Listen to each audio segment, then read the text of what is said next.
Joining me now from St. Louis with some analysis of Boeing's restructuring is Glenn Stewart. He's the aerospace analyst with AG Edwards. Glenn, welcome.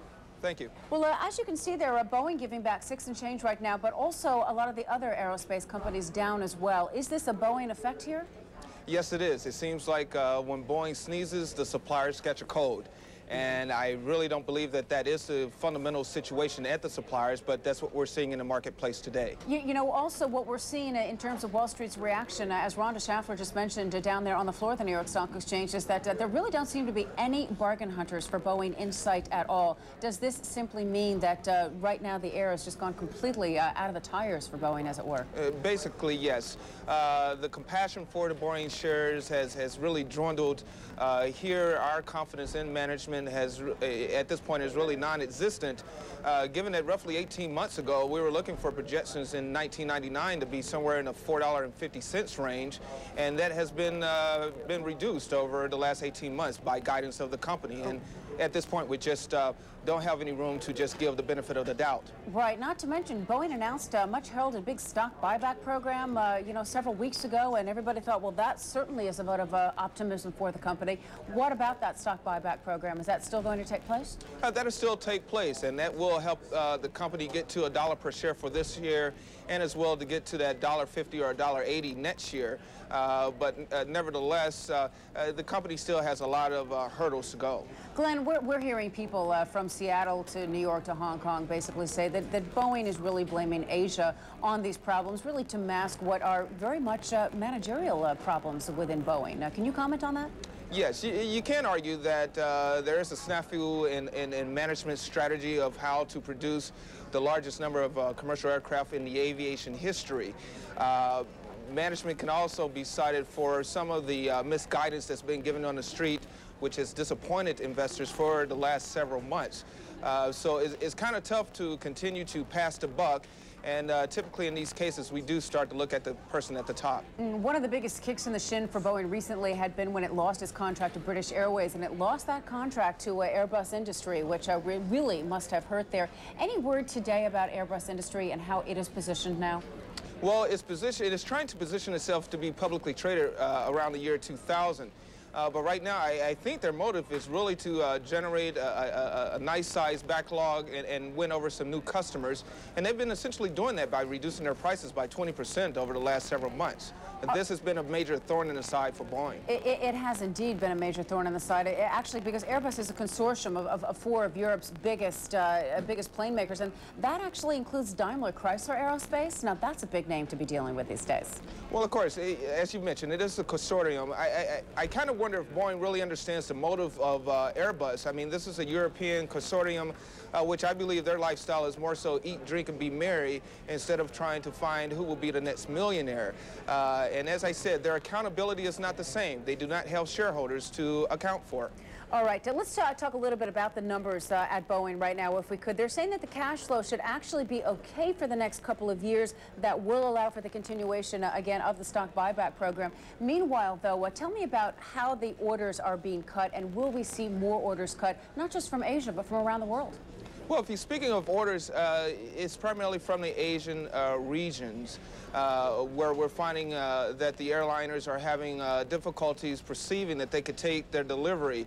The Asian region has been really hit hard from a travel standpoint, despite what we see here in the United States. It is really the contrast over in the Pacific Rim. All right, Glenn, one last question here, and that is, of course, Boeing's contract. So with the U.S. Defense Department here, do we see defense spending right now? Would there be a ray of hope, or is that just simply not a hope at all? The ray of hope comes in roughly maybe 24 months when the Pentagon announces the Joint Strike Fighter, where Boeing is in competition with Lockheed Martin. And as well, between now and the year 2000, we will find that the defense side, the former McDonnell Douglas, will make up a good portion and more than half of the earnings between 1999 and the year 2000. All right, Glenn Stewart, the aerospace analyst of AG Edwards, thank you very much for joining us from St. Louis today. Thank you. Things have been really bad at Boeing, and this is just another slice of the pie that doesn't add up, doesn't make sense. It's something that investors aren't liking at this point. We can see the stock is basically dead money here for the next 12 months. It's slightly disappointing to believe or to think that a company that's been producing this particular type of aircraft for roughly 40 years is having to go out on a limb and work with another partner to generate a decent profit. This was necessary in just the beginning. AG Edwards analyst Glenn Stewart says most of the job cuts will come in Seattle, where Boeing makes its commercial planes. That's really contrast to what's going on here in St. Louis, where it is a much more leaner, meaner military division. So therefore, out of the announcement today, the reduction in jobs are really impacting the Seattle region, contrast to St. Louis. An aerospace defense analyst at AG Edwards says the planned merger is perfect for both companies. On the military side, it provides the diversity that Boeing has been looking for. And on the commercial side for McDonnell Douglas, in this case, it really gives them a big brother to give them a handout. We kind of feel that the company or the management team had kind of taken its eye off the ball. I think this stock is basically dead money for at least the next 12 months. We're here to shed some light on what the TWA order means for Boeing. It's Glenn Stewart. He's the aerospace analyst for AG Edwards out in St. Louis. Nice to have you back on the program, Glenn. Good morning. Let's put this into perspective here. It is unusual indeed for TWA to split the order because it has not ordered from Airbus before. Do you see it as somewhat of a blow to Boeing then? Yes, somewhat a slight blow to Boeing. Typically, you find airline companies maintain a strategy of mainstreaming their fleet for the sake of keeping the cost of maintenance, repair, and as well as training down, which constitutes a large percentage of their direct operating costs. So it looks like there must have been some really significant discounting and pricing that must have persuaded TWA to jump ship and go to a new manufacturer. We talked to a number of economists on this network, and they give us the big picture view of what's going to happen in 1999. You focus on a particular sector, of course. Do you see Asia recovering in the second half of 1999 to start reinstating some of these giant orders that they had just 3 years ago? I perceive that a conservative and a prudent standpoint would be that it may not be as likely as you may care to see as a rebound in Asia. So we're not really counting on it at this point in time. You know, we're looking for 1999 to be the peak in deliveries of commercial aircraft worldwide, somewhere in the 1,000 aircraft range.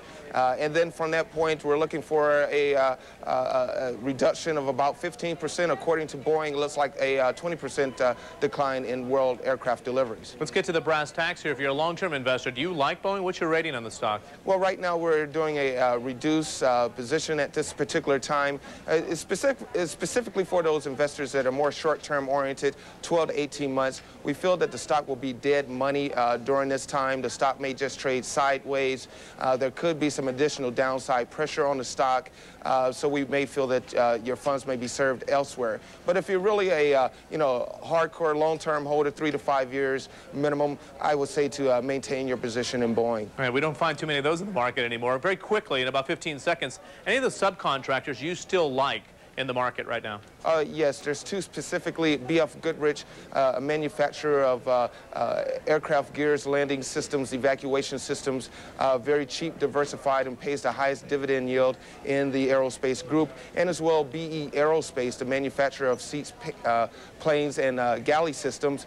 They really make their money on refurbishment systems, and as well, the U.S. airline companies make up about 80% of their operating profits, which gets you away from the OEM cycle and what's going on with Airbus and Boeing. Okay, Glenn, thanks for joining us. Nice to see you again. Thank you.